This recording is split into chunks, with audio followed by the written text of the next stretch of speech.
So morning పూజ అంతా complete అయ్యేపటికే max to max 8-8:30 అలా అయిపోయింది. ఇక దాని తర్వాత అందరం కలిసి బ్రేక్ఫాస్ట్ చేసాము. ఇక వెంటనే తెలిసిన వాళ్ళ ఇంటికి వెళ్ళి ఆవుని తీసుకొచ్చారు. సో ఇక్కడ ఏంటంటే మనకి ఆవు అంటే గోమాత కదా, సో గోమాతలో ముక్కోటి దేవతలు ఉంటారంట కదా.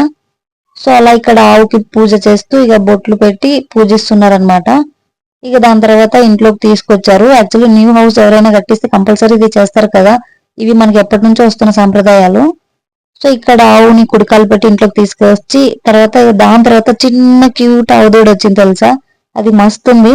ఇక్కడ నా చెల్లి కూడా చాలా క్యూట్ ఉందిలే. ఇక అలా ఇంట్లోకి తీసుకొచ్చి ఇల్లు మొత్తం అలా తిప్పించారు.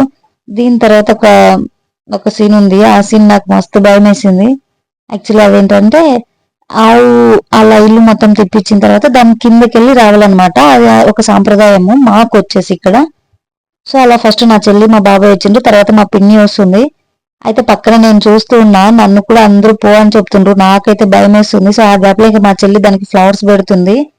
సరే ఎందుకులే భయం అని చెప్పి మనస్ఫూర్తిగా ముక్కుని దాని కిందకి వెళ్ళి వచ్చేసాను. అయితే బాగా అనిపించింది ఫీలింగ్.